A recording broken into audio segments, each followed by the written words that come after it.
은혜 받으실 하나님의 말씀은 고린도전서 13장 4절에서 5절까지 말씀입니다. 제가 봉독하겠습니다. 사랑은 오래 참고 사랑은 온유하며 투기하는 자가 되지 아니하며 사랑은 자랑하지 아니하며 교만하지 아니하며 무례히 행치 아니하며 자기 유익을 굳지 아니하며 성내지 아니하며 악한 것을 생각지 아니하며. 아멘. 금빛 성가대의 찬양과 연주가 있은 후에 당장 명상설교 사랑자 13번째 귀한 말씀을 듣겠습니다.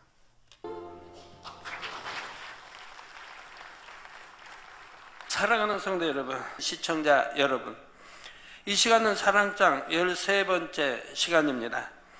오늘 이 시간에는 고린도 전서 13장 5 전반절에 사랑은 무례히 행치 아니하며 하신 말씀으로 은혜를 나누고자 합니다.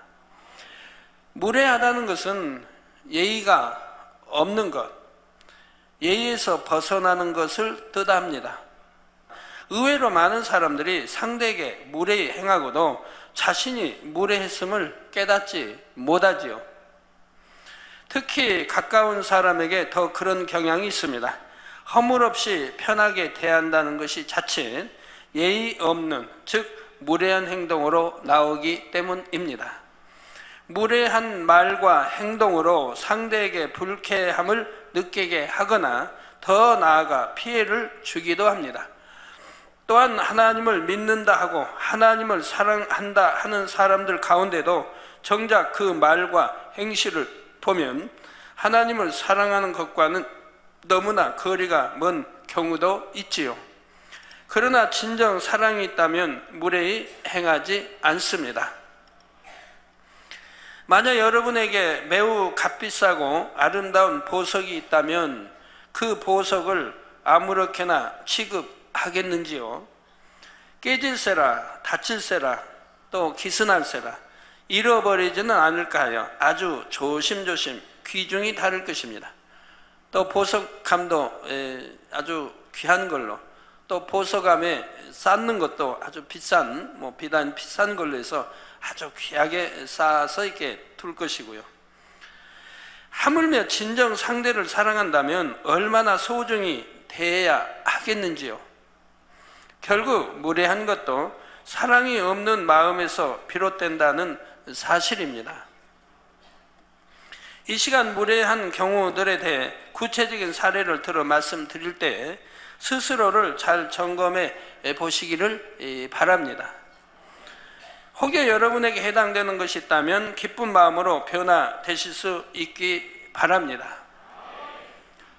그래서 많은 영혼들이 여러분을 만날 때면 마치 주님을 만나는 것처럼 편안하고 기쁨이 넘칠 수 있기를 주님의 이름으로 축원합니다. 사랑하는 성도 여러분, 무례히 행하는 경우에는 하나님께 무례한 경우와 사람에게 무례한 경우가 있습니다. 그러면 먼저 하나님께 무례히 행하는 경우에 대해 살펴보도록 하겠습니다. 하나님은 우리 눈에 보이시지 않습니다. 이런 하나님 앞에 혹여 무례히 행하지는 않는지 돌아보려면 어떻게 해야 할까요? 하나님과 관련된 것들을 어떤 마음으로 어떻게 대하는지를 점검해 보면 됩니다. 하나님과 관련된 것이란 하나님 앞에 드리는 예배, 기도, 찬양, 하나님의 성전, 성물 등 모든 것을 말하지요. 예를 들어 예배 시간에 조는 것은 하나님 앞에 무례히 행하는 일 중 대표적인 것입니다. 여러분 조는 분들 가끔 보는데 굉장히 하나님 앞에 무례히 행하는 것 중에 대표적이라는 거 아시면 돼요. 그래서 조시는 분들의 기도는 상달되지도 하나님이 듣지도 않으신다는 거 아셔야 되고, 예배는 하나님 앞에 드리는 것입니다. 그러므로 예배 시간에 조는 것은 하나님 앞에서 졸고 있는 것과 같지요. 한 나라의 대통령이나 회사의 회장, 사장 앞에서 조는 것도 너무나 무례한 일이 됩니다. 예를 들어 어떤 장관 모임이 있다. 대통령 함께 무슨 그 모임을 뭐라고 하나 이런 거 있다. 무슨 회의가 있다고 하면, 만약에 전 이제 뭐 주 지사 등 다 이제 군수도 모여서 대통령과 함께 어떤 회의가 있다고 한다고 해보세요. 그 안에 어떤 군수가 대통령 앞에 졸고 있겠습니까? 누가 졸고 있겠습니까? 회사의 중역들이 모여 회장, 사장, 회장 뭐 이렇게 회의하는데 어느 중역이 졸고 있겠습니까? 그런 무례한 행동은 하지 않습니다. 하물며 만군의 여호와 하나님 앞에서 신령과 진정으로 예배 드려야 되는데 그 앞에 졸고 있다면 되겠습니까? 하물며 또는 사랑하는 사람을 만나고 있는데 그 앞에서 계속 졸기만 한다면 상대가 얼마나 마음 상하겠는지요. 얼마나 나를 지금 무시하는구나, 나를 사랑치 않는구나, 아마 그만 헤어지자고 하겠지요. 사랑한다는 것이 진실인지 의심스러울 수밖에 없을 것입니다. 이렇게 조는 것 외에도 예배 시간에 옆 사람과 사사로운 대화를 하거나 딴 생각을 하는 것도 무례히 행하는 것입니다. 특히 단에서 먼 곳이나 본당 외의 다른 성전, 화상을 통해 예배 드리는 경우에는 더 주의해야 합니다. 하나님께서는 예배 드리는 곳 어디나 다 보고 계십니다. 이런 행함들은 예배 드리는 사람의 마음에 그만큼 하나님을 경외하는 마음과 성의가 부족하다는 것을 말해 주지요. 또한 이는 하나님께 무례한 것일 뿐 아니라 말씀을 증거하는 설교자나 예배를 인도하는 인도자에게도 무례한 것입니다. 예를 들어 성도가 설교 시간에 옆 사람과 대화하거나 잡념과 졸음에 빠져 있습니다. 그러면 설교자는 말씀이 은혜가 되지 않나 하고 염려를 하게 됩니다. 영감이 끊겨버려서 충만히 말씀을 증거하지 못할 수도 있고요. 그래서 이런 행실들은 결과적으로 함께 예배 드리는 형제 자매들에게도 피해를 주므로 무례히 행하는 것이 된다는 사실입니다. 예배 중간에 나가는 것도 마찬가지입니다. 물론 예배를 돕는 사명 때문에 중간에 나갈 수밖에 없는 특별한 경우도 있습니다. 그 외에는 정말 특별한 경우가 아니라면 예배가 다 끝난 후 움직이는 것이 합당하지요. 어떤 사람들은 설교만 잘 들으면 되지 하고 예배가 끝나기 전에 나가는 경우가 있는데 이는 너무나 무례한 것입니다. 전에 레위기 강의를 통해 하나님께서 기뻐 받으시는 온전한 예배에 대해 설명한 바가 있습니다. 레위기 1장 6절에 보면 그는 곧 제사장들은 또 그 번제 희생의 가죽을 벗기고 각을 뜰 것이요 하고 하나님께서 모세에게 명하십니다. 번제는 구약시대의 제사로 오늘날의 예배에 해당됩니다. 번제를 드릴 때는 하나님께 드릴 제물 곧 짐승을 각을 떠서 각 뜬 부위들을 전부 불살라 드렸지요. 이는 오늘날로 말하면 예배를 일정한 형식과 순서에 따라 처음부터 끝까지 온전히 다 드리는 것을 의미합니다. 이처럼 예배 드리려면 먼저는 지각하지 않아야 합니다. 사람들과의 약속 시간에 늦는 것도 큰 신뢰가 되는데 하물며 하나님 앞에 늦는 것은 얼마나 무례한 일입니까? 저는 초신자 때부터 신앙생활하면서 예배 시간에 하나님께 늦게 이렇게 간 기억은 없습니다. 늦어도 10분 전에 자리에 앉아서 예배 볼 준비를 하고 했지, 늦어도 10분, 그러니까 15분 또는 20분 전에 앉아서 예배 준비를 했습니다. 지각해 본 기억은 한 번도 없는 것 같아요. 하나님께서는 우리 예배를 받으시기 위해 항상 먼저 예배의 자리에서 기다리고 계시지요. 그러므로 우리 편에서도 예배 시작 시간에 딱 맞춰서 올 것이 아닙니다. 미리 와서 회개 기도를 드리는 등 예배를 준비하는 것이 하나님께 대한 예의이지요. 그리고 예배는 묵도나 사도신경으로 시작해서 축도나 주기도무도 마칠 때까지 모든 순서를 마음 다해 드려야 합니다. 찬양이나 기도를 드릴 때 헌금 시간이나 광고 시간에도 집중해서 정성 다해 드려야 하지요. 특히 기도는 하나님과의 대화입니다. 찬양은 단순히 노래가 아니라 하나님 앞에 마음의 향을 실어 드리는 곡조 있는 기도이지요.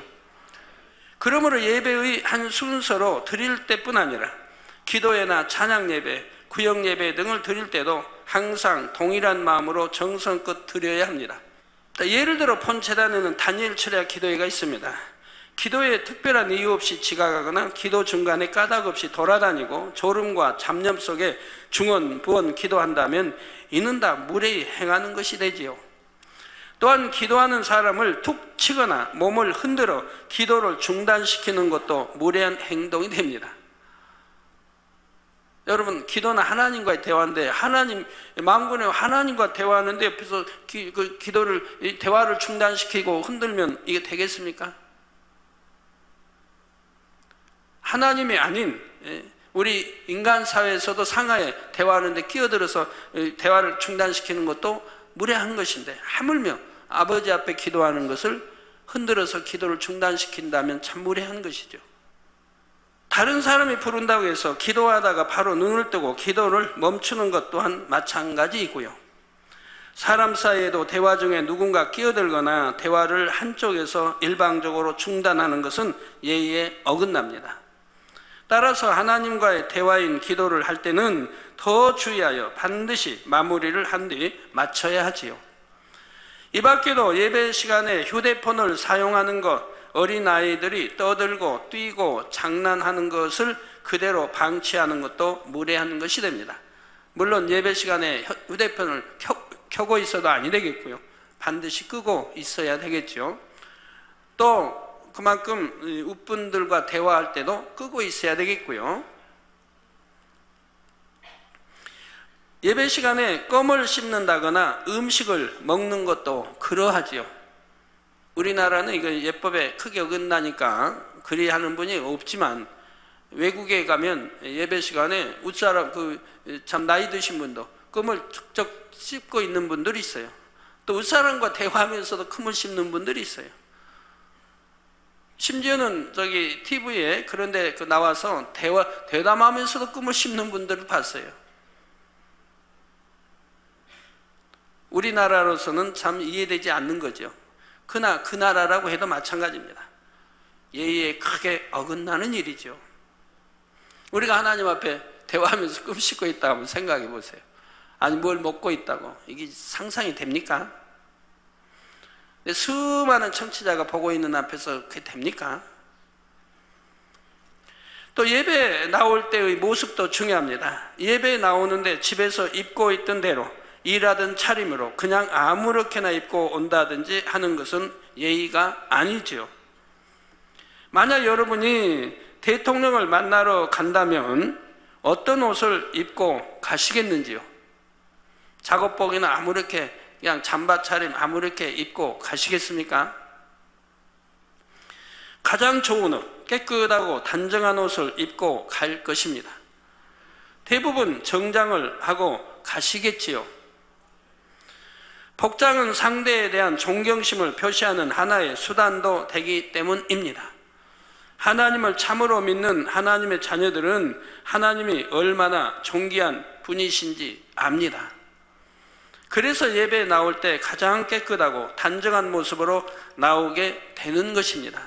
물론 예외도 있습니다. 수요예배나 금요철야 예배 때는 일터에서 바로 오시는 분들이 많지요. 예배 시간에 최대한 맞춰 오느라 서두르다 보면 일터에서 입던 작업복이나 편한 옷을 그대로 입고 오시는 경우가 있습니다. 하나님께서도 이런 경우는 무례하다 하시는 것이 아니라 오히려 기뻐하시지요. 바쁜 일과 중에도 어찌하든 예배를 시간 맞춰 오고자 한 마음의 향을 받으시기 때문입니다. 하나님께서는 각 사람의 중심을 보시지요. 그러므로 결코 외모만 보고 다른 사람들을 판단하는 일이 없으시기를 부탁드립니다. 예배에 대해 한 가지만 더 말씀드리면, 술을 마시거나 담배를 피우고 예배에 나오는 것도 하나님 앞에 무례히 행하는 것이 됩니다. 하나님을 믿지 않는 사람들도 대부분 교회에 갈 때는 술과 담배를 하지 않는 것이 마땅한 도리라고 생각합니다. 저도 이제 치료받고 바로 교회에 나가면서 그때는 이제 술, 담배 뭐 다 할 때니까요. 술은 뭐 중독 상태고. 그래도 주일날 교회 가는 날만은 참았어요. 저는 아침에도 먹고 점심 먹고 해야 되는데 참았어요. 저녁 예배 다 드릴 때까지, 밤 예배 드릴 때까지 참았어요. 이제 밤 예배 드리고 집에 오면 그때 이제 오전에 못 마셨던 까지 막 마셨지요. 그런 걸 마시면 안 된다 이런 걸 모를 때니까, 아주 초신자 때니까. 그래도 그 양심이 교회 가는 날은 먹어지지 않더라고요. 먹고 싶어도 참고 담배도 피우지 않고 그 저녁 예배까지 마친 다음에 마시고 피우게 되더라고요. 하물며 하나님을 믿는 자녀라면 어떻게 해야겠는지요? 오랜 시간 신앙생활을 한 분들이라면 정녕 믿음으로 신속히 이런 구습들을 벗어버려야 할 것입니다.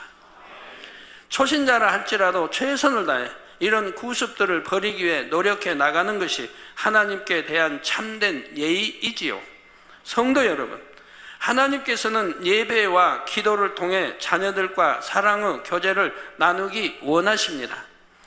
또한 예배와 기도는 하나님의 자녀로서 마땅히 드려야 하는 의무이며 도리이지요. 예배와 기도를 신령과 진정으로 잘 드리면 하나님께서는 축복과 상급으로 갚아 주십니다. 마음의 소원과 간구도 신속히 응답해 주시지요. 여러분의 마음의 향을 기뻐 받으시기 때문입니다. 어떤 분들이 이제 아파서 이렇게 오면 이제 제가 묻는 이제 경우가 있어요. 그분이 이제 그분이나 이제 가족과 같이 와서 묻는 경우가 있어요. 안식일을 온전히 지키지 못하시죠? 뭐라고 하면 가족이 옆에서 대답을 합니다. 안식일 다 지키는데요. 그러면 끝이에요. 문제 해결을 할 수가 없어요. 제 안에 성령께서는 말씀하셨는데 딱 부정을 하는 거예요.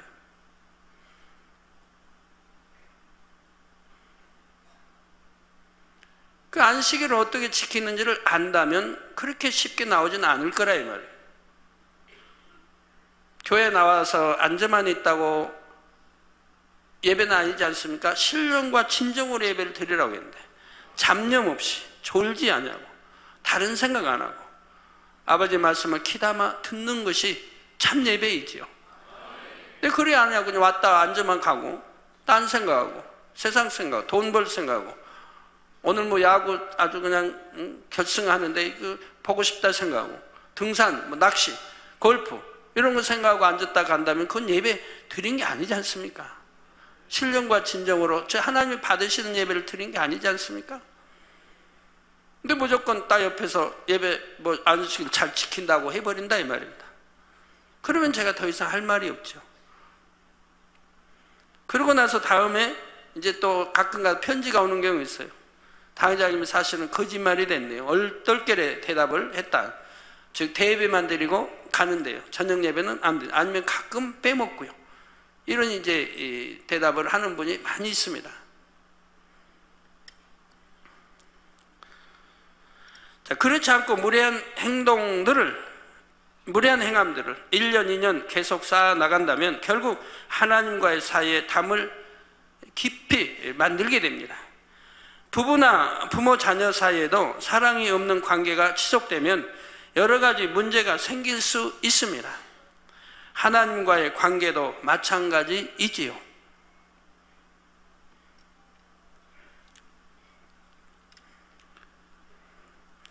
하나님과의 사이에 담이 생기면 질병, 사고 등에서 지킴받지 못하므로 갖가지 문제를 만나기도 합니다. 오랫동안 기도해도 소원을 응답받지 못하기도 하지요. 그러나 반대로 예배와 기도의 자세를 하나하나 바로 잡아 나가면 많은 문제를 해결받게 된다는 사실입니다. 여러분 모두가 이런 사실을 잘 깨달으시기 바랍니다.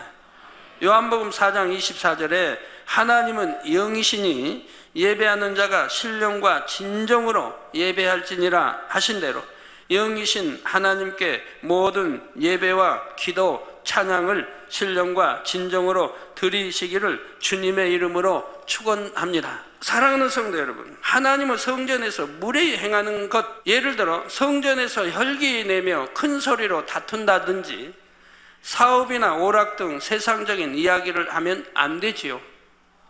하나님의 성물을 함부로 다루어 상하게 하거나 부수는 것, 낭비하는 것 등도 마찬가지입니다. 시편 11편 4절 전반절에 여호와께서 그 성전에 계시니 여호와의 보좌는 하늘에 있으며 하신 대로 성전은 존귀하신 하나님께서 거하시는 곳입니다. 구약시대에는 성소에 아무나 들어갈 수 없었고 제사장들만 들어갈 수가 있었습니다. 성소 안쪽의 지성소는 대제사장만, 그것도 1년에 한 번만 들어갈 수 있었지요. 거룩하게 구별된 공간이었기 때문에 죄가 있는 사람이 들어가면 죽임을 당합니다. 그러나 오늘날은 우리 주님의 은혜로 누구나 성전에 들어와 예배할 수 있게 되었습니다. 히브리서 10장 19절에 그러므로 형제들아 우리가 예수의 피를 힘입어 성소에 들어갈 담력을 얻었나니, 우리 주님 십자가 지셔 피 흘려주심으로 인해서 믿는 자에게는 이제 바로 예수의 피를 힘입어 성소에 들어갈 담력을 얻었나니 한대로 예수님께서 보혈로 우리 죄를 대속해 주셨기 때문이지요. 이런 사랑을 베풀어 주신 우리 예수님께서도 성전을 더럽히는 것을 용납하지 않으셨습니다.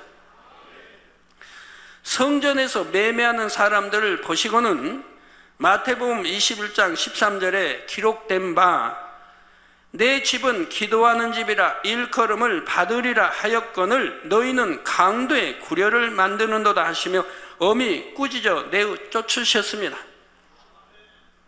상을 엎으시고 노끈으로 채찍을 만들어서 치고 엎으시고 막 하셨다면 우리 예수님 말입니다. 얼마나 진노하십니까? 즉 거룩한 아버지 하나님 성전, 아버지께서는 성전을 더럽혔기 때문이라 이 말입니다. 그러니까 우리 주님도 참지 않으셨다 이 말을 그런 거.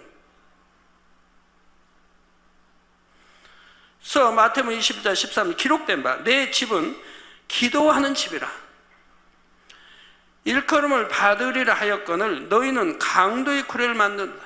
즉 성전 안이라니까 이 안을 말하는 거 아니에요. 뜰을 말하는 거예요. 왜? 그 당시는 제사장 외에는 성전을 못 들어갔으니까요. 이 지성소는 대제사장만 들어오고 성전은 제사장만 들어오고. 그러면 예배는 어디 이제 드린다 이럴 때는 회당에서 드렸죠. 회당. 그 성전, 하나님의 성전에는 들어올 수가 없었다 이 말입니다. 그러니까 이제 뜰이죠.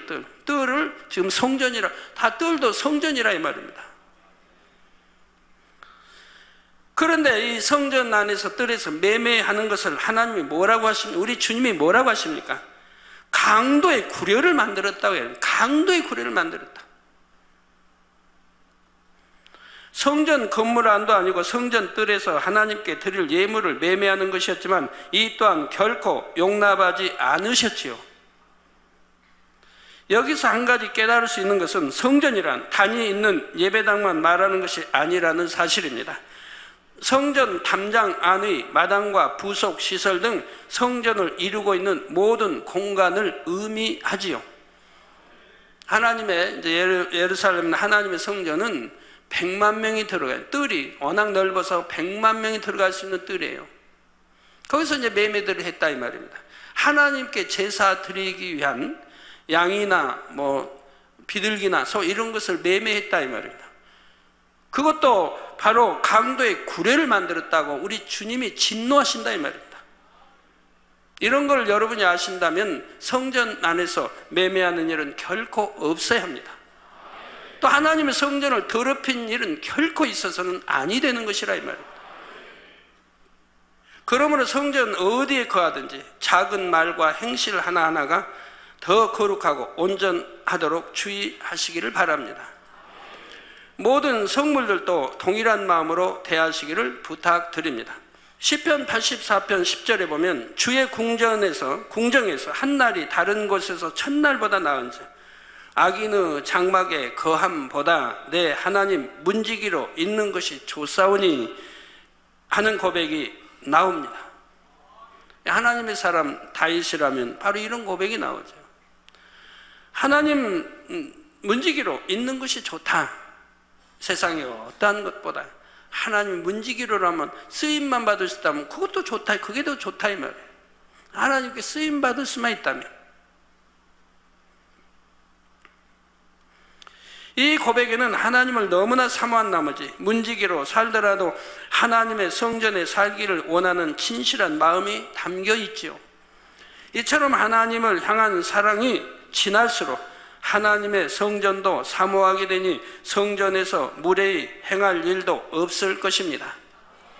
그러므로 여러분 모두는 하나님과 관련된 것은 어떤 것이든 늘 하나님께 하듯 예를 다해 소중히 대하실 수 있기를 바랍니다.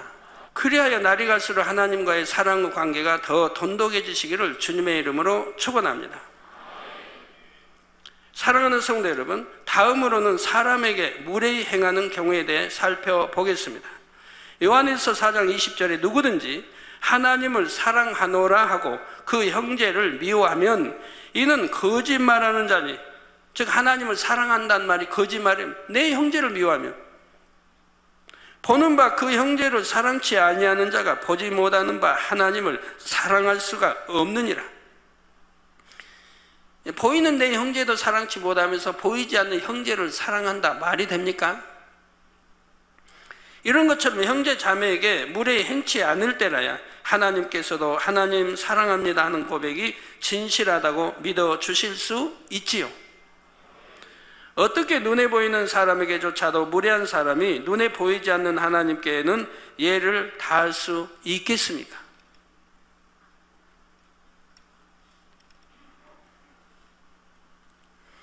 하나님을 사랑한다면 결코 형제자매에게 무례히 행해서는 안 되지요. 그렇다면 형제자매에게 무례히 행하는 일들에는 어떤 것들이 있을까요?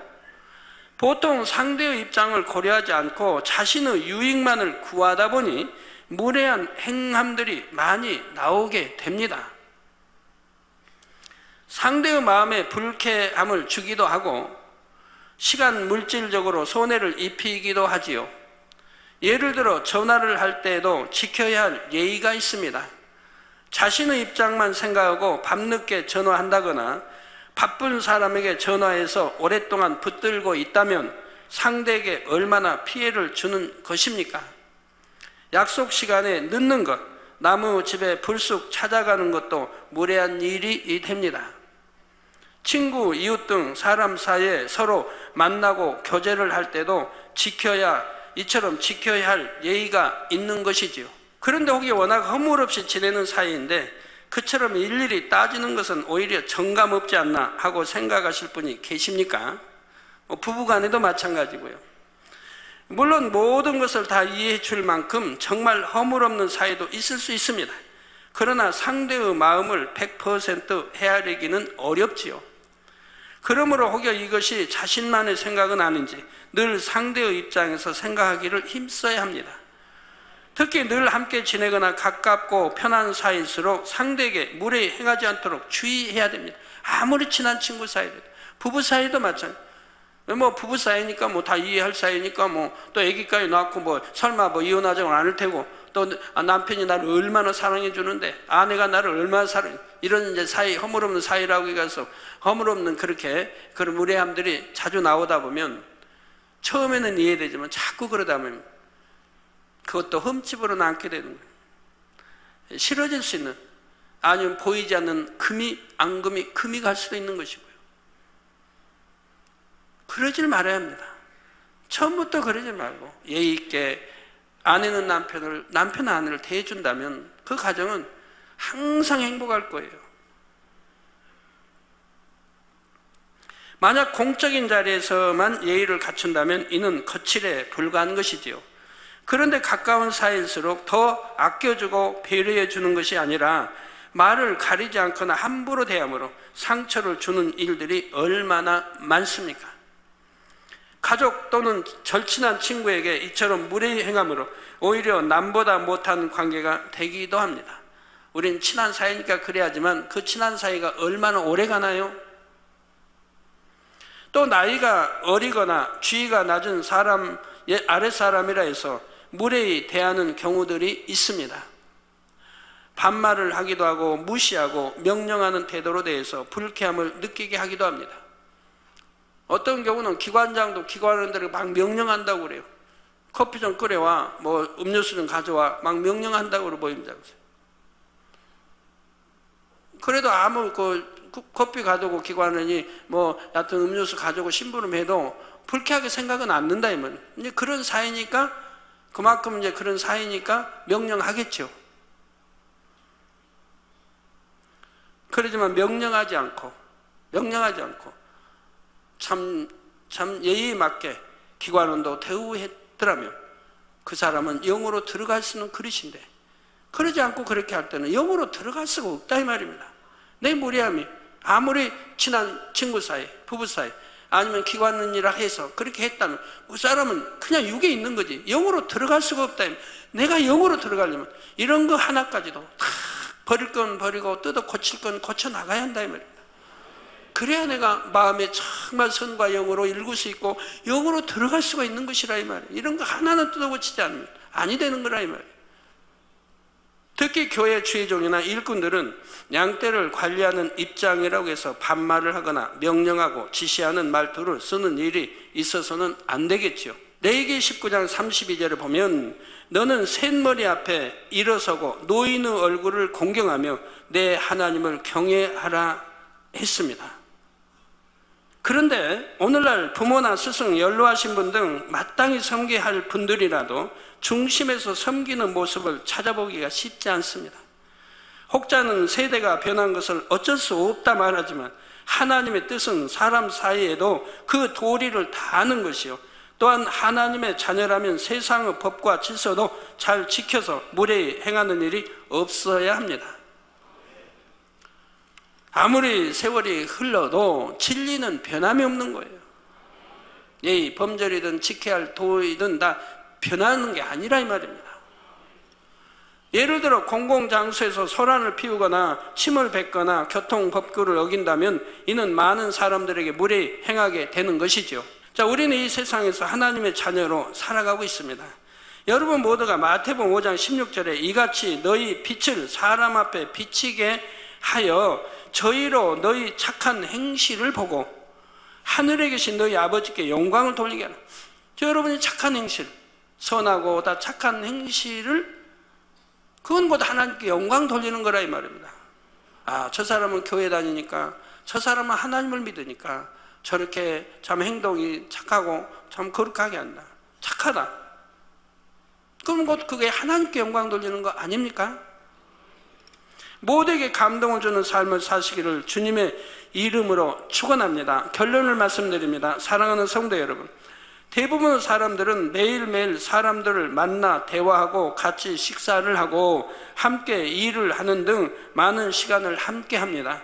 그만큼 인사 예절, 대화 예절, 식사 예절 등 범사에 지켜야 할 예절도 많지요.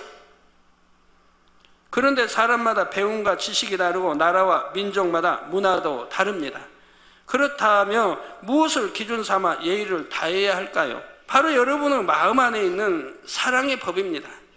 여기서 사랑의 법이란 바로 사랑 자체이신 하나님의 법을 말하는 것입니다.